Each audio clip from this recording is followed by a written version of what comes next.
It's a good start for the guys. It's this time of year is a lot of learning, a lot of teaching, a lot of acclimating, and you know you're trying to position yourself the best in the best possible light to have a good year to be relevant in that large conversation. I believe that Alaska's going to win a lot of hockey games this year. They're going to beat some teams that if we can continue to grow, continue to get better, will help us down the road. I don't I don't think that I think that Alaska's going to be a very good team. We saw how they compete and they skate, and they're going to be a very good team. Yeah, that's the encouraging thing is we have an idea what we're capable of now within style of play. I do think that given the offensive chances, that we have guys that will score goals. It's a matter of creating those chances, and we're fortunate we scored 4 goals in the weekend and got 2 wins. Fortunate that we only gave up 2 on the weekend, 1 each night. So we'll work hard to try to get the offensive side of it improved while continuing to develop our defensive side and try to look for that goal differential margin that'll ensure success, on most given nights. Well, he's an elite passer, and when he's playing with Gordo, he's got an elite finisher with him. So you combine that. Well, I guess he's not playing with Gordo. You got him with Evan Jansen, who's Elias Jansen, who's a very good finisher. So there's components within the line that work really well. We're still trying to find combinations that do the job. You got speed on the outside with Baker playing on that line right now, and a pretty good compete level. They got they've scored some good goals for us. Baker's been involved in some offense for us in the early going as well. So he's an elite passer. Guys like playing with him. He's acclimating to a new position to center ice. So there's a bit of an adjustment for that, but he seems to be doing very well at it. Yeah, I like how all the guys are finding their way. If there's anything, you're not really gonna, with new players, they get a little bit of a grace. Where we're looking at is where we judge kind of the whole situation right now is on the growth of our returning players. Are they really ready to step? Can they make the strides and make the gains that'll help them, be the player that they want to be? Or in some ways, have they reached their limit of what they can offer? And then we have a good idea of what that is. So we're looking for, some guys get a little bit of increased ice time to see if they can grow veteran-wise, and then because they should look better right now than the new players because of their understanding. Some of them have been here, 3-4 years. This is their 4th year. So I learned that long ago from my first college coach, Bill Selman. He was very lenient on the underclassmen, and thank goodness at that time I was I was a freshman. So he was lenient on the freshmen, but he held high standards for the veteran players who have been through it. And I always felt that was a admirable quality because right now guys are just new in just a couple of games they've played within our systems and our style of play. So we're looking for those young players that are acclimating, and we're seeing that. And then we're really looking, can any of the older players, the veterans, step up and take advantage of the departure of players that were above them and move in and take some of that. So in the Saturday game, that's really what I was looking at is how did those older players play in that game, because that gives us a little bit of a basis going forward. He's off the charts competitive, in every drill all the time. He emblemates what you would like your players to understand is the protocol for how you improve as a hockey player and how you get the most out of your ability. If he's involved in a mistake where you think it's a mistake, oftentimes it's not. It's wow, I see what he was doing there on that play. It's a higher level than most. So he's very studious about the game. His compete level is off the charts. and he continues to grow and increase in value. He's really, I feel he's a letter guy. I put him in the same realm as the guys that wear the letters for us. He probably should have a letter on him because he does everything the way we want it done, and you can see that again in the way he plays shot blocking. I mean, everything he does, what he overcomes, tremendous. I've utmost respect for Casper. Yeah, I think it was hard for Max to stay motivated for those years, and probably especially last year where he thought it was going to be his opportunity to lose last year, and all of a sudden we find out late that Blake's returning, an All-American, first-team All-American, Player of the Year in our league. That has to be tough on anybody. So it was probably a little bit hard for him to come and really grow and make the gains in a college environment with 34 games where Blake is getting virtually every start, with a team that's battling to improve and starts out without winning a game in October and things like that. This year, I think it started out a little bit that way, and then something kicked in with him, and probably in about week 2 of our skates where something kicked in, and he really started fighting for the puck and paying attention to the details of his game, and you're seeing the growth in that, and hopefully he can parlay that along with competition it creates within our goaltending tandem. Derek's a quality goaltender as well. Bryant is the local young man is doing a great job in acclimating, and actually you can start seeing him getting a little swagger in his step as well. He's a pretty good athlete. So I think our goaltenders are having fun. I think one of the things that helps our goaltenders overall is being a former goaltender myself.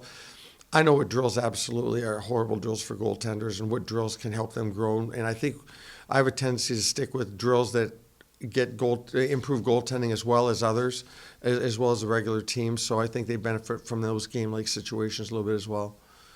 Yeah, we'll see a week from Friday. There's things we certainly had to do. We're going to put in a good hard week of practice this week and we'll be able to get some extra time with that instead of backing off as the week goes on a little bit, for competitive purposes and things like that. So we'll be able to push some guys through their limit. And the hope is to give them a couple of days off on the weekend, probably their last one till maybe Christmas, where they can relax and come back and get at it on Monday, but with a basis that we've created this week in some areas that I think we still need to grow. And we'll constantly need to grow as the year goes on. So you always try to take advantage of these. Later in the year, it's all about rest and making sure you're giving them time off recovery, because the intellectual part of the game is a little bit more heightened, more entrenched. So right now our focus is to learn. So whether we're playing or not playing, we're doing our best to make the most of the schedule. I like the growth. He's getting, poor kid, he missed 2 tap-ins on Saturday night. He missed, Worksy set him up perfectly on a 2-on-1 with about 4.5 minutes left, with a 4x6 looking at him, and it went kind of off his heel, looked like one of my golf shots, and kind of hit the hosel and went where where you're hoping it doesn't go. And then with the goaltender out, he hit a goal post when he was looking at the net again, and he's a pretty accurate shooter. So he was bit a little bit in that regards, but I like how he's creating offense. He made a really good play on the first goal, same side behind the net pass. He's doing a really good job for us on the forecheck.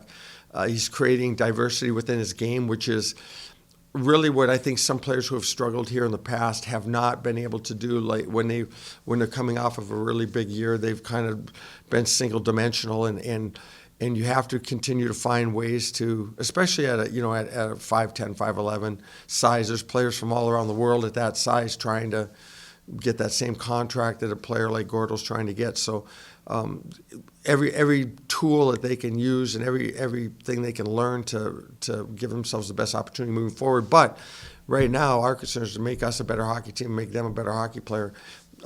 That's what we're looking for, and he's really embracing those other parts of his game.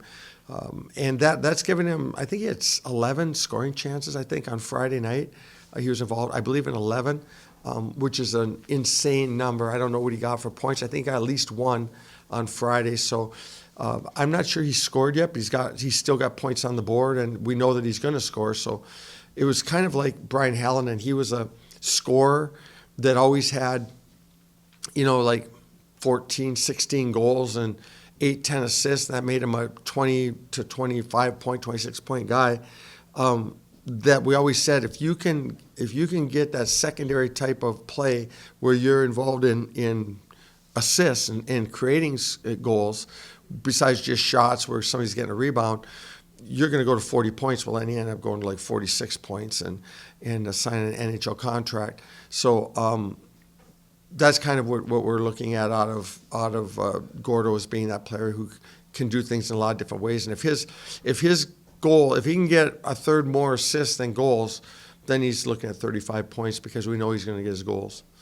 Yeah, it was good. Our work ethic was good yesterday. I think we realized that we left some game on the table on Saturday night. I thought our work ethic was really good in the game, and obviously, if they're not getting second scoring opportunities and a lot of odd man rushes and things like that, they were just a little bit more. I felt in tune with their game, and a little bit more focused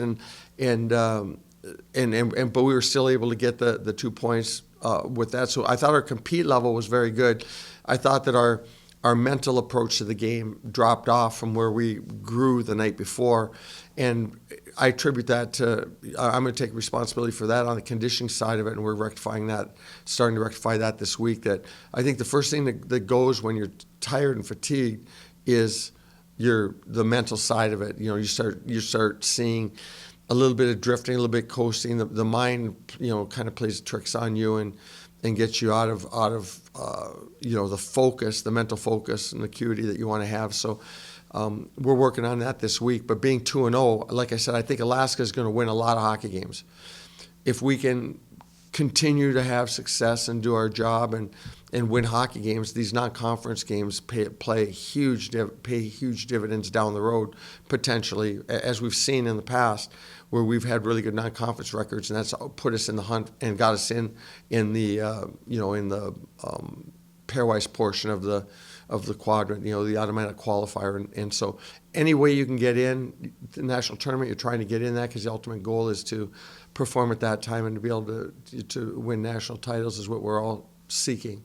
So 2-0 right now, non-conference, with another big non-conference series coming up, and then a big GLI non-conference set, followed by the Coachella tournament, where we get to play Lowell, who's the Hockey East forward that's playing good hockey right now.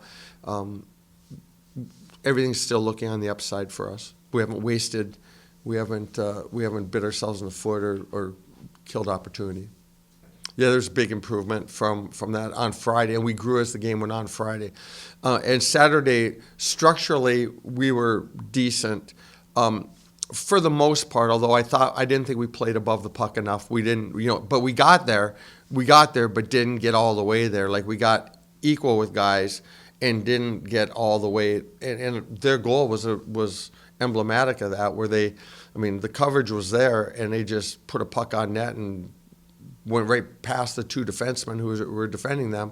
We were there. We didn't do our job, and that's mental. And again, we'll let's find out what part of that was fatigue, and let's find out what part of that was commitment. And then we can use that going forward in our decisions we make as far as how the team plays. Because if they know it and they aren't doing it, let's find the reason for that. And if the reason is a lack of commitment, then we know that. And if the reason was fatigue in some ways, we'll know that, and we can resolve that.